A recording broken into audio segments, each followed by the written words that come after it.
Two brand new family-friendly mountain biking trails near South Holston Dam are now open. And this morning, Randy Short and Clay Guerry join us to give us all the details on the Yelling and Dam Builder trails.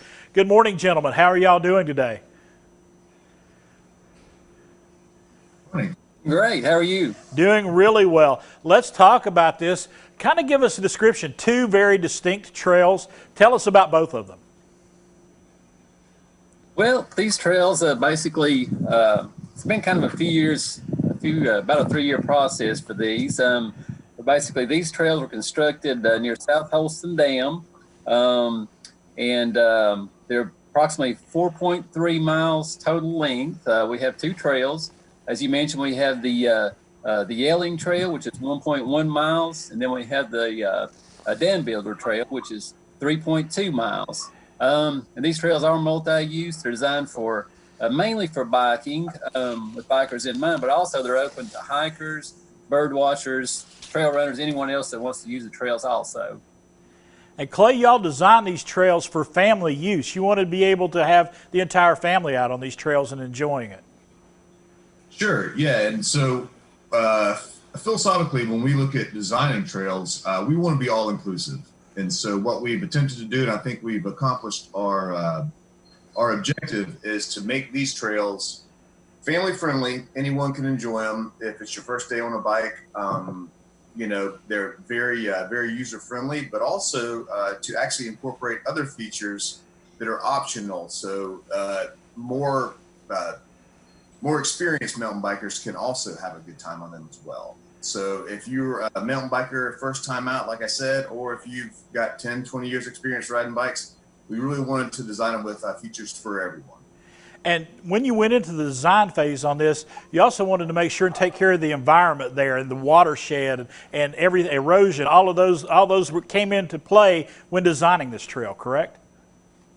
Absolutely. We design trails to be sustainable. We don't want to build unsustainable trails. They're higher maintenance costs for us, but you know, but also those trails typically don't last very long. And so when we design trails, we actually abide by all the best practices and the latest research and literature out there of the best practices to design these trails. We want these trails to be around for to be enjoyed by kids today and their kids tomorrow. And Randy, what kind of feedback have you seen so far on the trails? What has been the people that have been using the trails? What have they been saying about it? Actually, it's been pretty amazing, and I think even more so with the restrictions we've had in place with COVID. It's really brought a lot of people outdoors. But gosh, I've seen kids as young as probably 4 and 5 years old out there riding these trails. As a matter of fact, a good friend of mine called me the day before yesterday, and he and his family went out there. This was their second visit, and he has 2 children, with the youngest being about 4 years old, and I think the oldest one's about 6. But they basically just really are always asking when we're going back to the trails, when are we going back to the trails. So I think that basically lets me know that we've accomplished something here, and we've made a trail, as Clay was saying, that's family friendly and open to all users, whether you mountain bike 20 years or you're just beginning. You know, this trail will be fun at any age. And also, I love the fact that when you're on the trail, you're also picking up some history lessons along the way as well.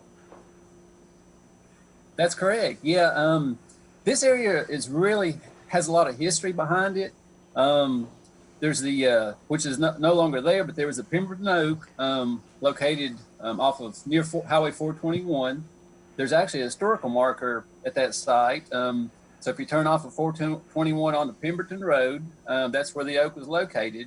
And that's where basically the Over Mountain men came together and mustered out of Southwest Virginia and Eastern Tennessee on their way to Kings Mountain to battle the British during the Revolutionary War. So we're in close proximity to that.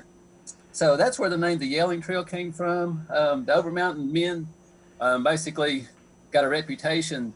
When they would go into battle, they would yell. So that kind of, the reputation kind of preceded them, and therefore we named this trail the Yelling Trail for them. And the Dam Builder Trail was also named basically on events in history. The site itself, 94% of the material used for South Holston Dam came from the site where the trails are located. Of course, South Holston Dam is an earthen dam, means it's made out of dirt and rock, and 94% of the material came from this area where the trails are located. I think it was about, for those of you, that like numbers, I think it's the equivalent of about 391,000 dump truck loads of material came from this site, which also makes it unique because with that material going, you have these large rock outcrops sticking up. Right. So it makes the landscape very unique as well where the trails are located because, if they had removed that material, you probably would have a whole different landscape than you do now. But it makes for some real neat mountain bike features as well. So. All right. Well, gentlemen, we've run out of time. I could sit here and talk about this all day. It sounds so fascinating. But thank you for all the hard work that's been put in by you guys and TVA there and getting those mountain trails ready for folks to use. Fantastic. Thanks for having us. Absolutely. It is those two trails, the Yelling Trail and the Dam Builder Trail. They're there near South Holston Dam, and you can check out TVA's website for more information.